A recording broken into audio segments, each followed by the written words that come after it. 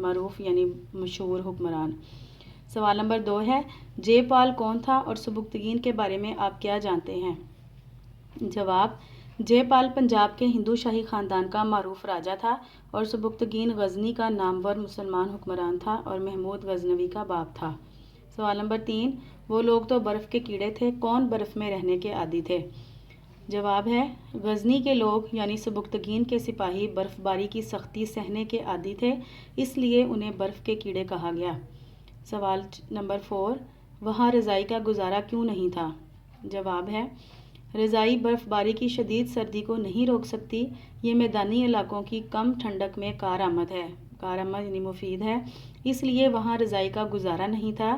وہ لوگ جاڑے میں موٹے لباس یعنی سمور اوڑھتے تھے، جاڑا سردی کو کہتے ہیں، موٹا لباس یعنی سمور اس لباس کا نام تھا جو کہ جانوروں کی شاید کھال سے بنے ہوئے بڑے بڑے اوور کوٹ ٹائپ کے لباس ہوتے تھے جو پیروں تک ہوتے تھے، وہ لوگ وہ پہنتے تھے موٹے لباس، اس سے ان کی سردی رکتی تھی۔ سوال نمبر 5، جے پال اور سبکتگین میں جنگ کیوں نہ ہوئی؟ کیونکہ جے پال کی فوج بے موسم برف باری کی نظر ہو گئی، اس کا شکار ہو گئی اور ان میں لڑنے کی سکت نہ رہی، اس لیے جے پال اور سبکتگین میں جنگ نہ ہوئی۔ ایک ایڈیشنل کوسچن ہے سوال نمبر 6 جو کہ اس پہ بک پہ نہیں دیا ہوا لیکن پوچھ بھی سکتے ہیں، وہ اس عبارت کا عنوان تجویز کیجیے۔ جواب ہے جے پال بمقابلہ سبکتگین۔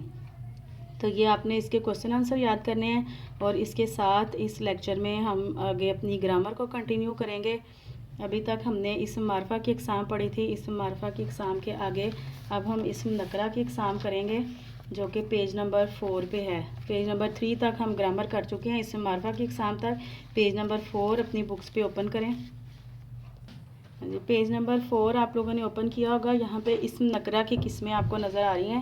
اسم نکرہ کی قسمیں آپ 7 میں 6 میں بھی کر چکے ہیں، 8 میں بھی کی ہوں گی، اسی کو ہم نے ریپیٹ کرنا ہے۔ اسم نکرہ کی کل کتنی اقسام ہیں پہلے یہ دیکھیں، 5 اقسام ہیں۔ اسم اعلیٰ، اسم صوت، اسم تصغیر یا مصغر، اسم مکبر اور اسم ظرف۔ اسم مکبر اس کے اندر مسنگ ہے، یہ جو نیو بک ہے تو اس کے اندر آپ نے اسم مکبر جو ہے وہ خود سے ایڈ کر لینا ہے، ڈیفینیشن میں موجود ہے لیکن اوپر جو ہیڈنگز انہوں نے دی ہوئی ہیں اس کے اندر 3 کے بعد 4 میں اسم ظرف کر دیا اور اسم مکبر نکال دیا، جبکہ نیچے جب ہم ہیڈنگز کو پڑھنے جائیں گے تو اس میں اسم مکبر بھی آئے گا۔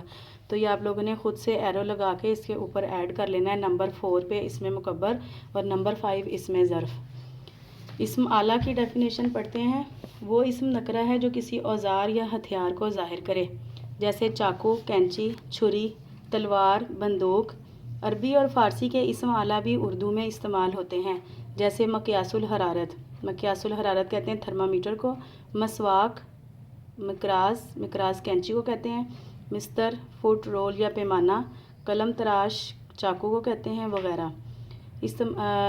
اسم صوت نمبر 2 پہ ہے اسم صوت، صوت آواز کو کہا جاتا ہے، وہ اسم نکرہ ہے جو کسی آواز کو ظاہر کرے، جیسے سائیں سائیں ہوا کی آواز، کائیں کائیں کوے کی آواز، چھم چھم بارش کی آواز، وٹر گوں کبوتر کی آواز اور ٹن ٹن گھنٹے کی آواز، کو کو کوئل کی آواز۔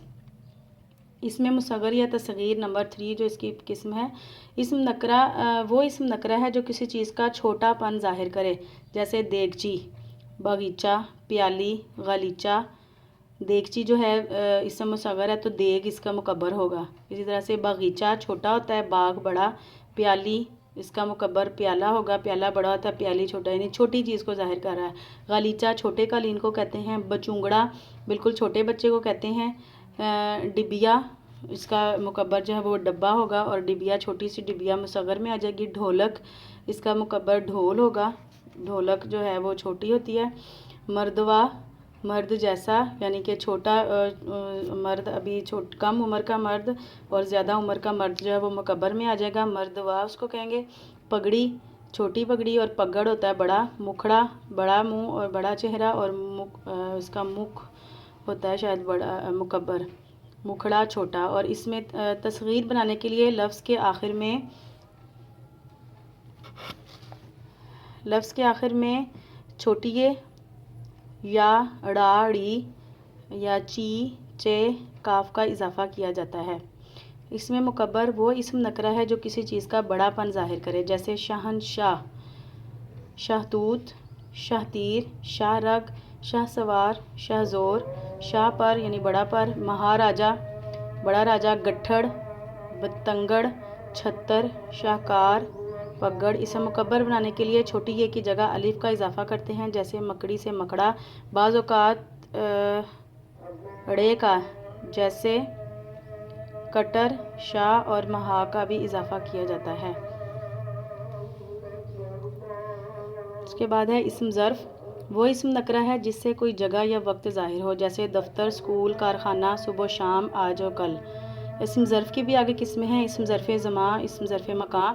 اسم ظرف مکان وہ اسم نکرہ جو کسی جگہ کو ظاہر کرے، جیسے مسجد، مدرسہ، گھر، اسٹیشن، سبزی منڈی، نمک دان، شفا خانہ، عیدگاہ، کتب خانہ، تار گھر، ڈاک خانہ، پان دان، شکارگاہ، مے خانہ، شراب خانے کو کہتے ہیں، اور منزل۔ یہ سارے اسم ظرف مکان میں آئیں گے۔ اسم ظرف زمان وہ اسم نکرہ جو کسی وقت کو ظاہر کرے، جیسے صبح، شام، دوپہر، رات، دن، سال، مہینہ، ہفتہ، منٹ، سیکنڈ، آج، کل۔ اسٹوڈنٹس، لیکچر نمبر 7 میں آپ نے تشریحات سنی تھی حمد کی 4 سے 7 تک، تو اس میں آپ کو ڈائری مینشن نہیں کی تھی کہ آپ کو بتا دی جائے گی۔ تو لیکچر 7 کی جو ڈائری آپ کی ہوگی وہ آپ نے کرنی ہے، نیکسٹ آپ نے ایسے کرنا ہے جو زمزم شروع کیا ہوا ہے اس کا جو 2nd پیج ہے اس کو یاد کریں، اور ساتھ میں 4 اور 5 جو تشریح ہے اس کو یاد کریں۔ اور یہ لیکچر 8 جو میں نے ابھی آپ کے سامنے پیش کیا ہے اس میں تفہیم عبارت ہے، اس کو یاد کریں، اسم نکرہ کی اقسام اور حمد کی بقیہ تشریحات جو ہیں 6 اور 7 اس کو یاد کریں گے۔ آپ یاد کر کے ان چیزوں کو اور لکھیں، ریٹن پریکٹس ضرور کریں۔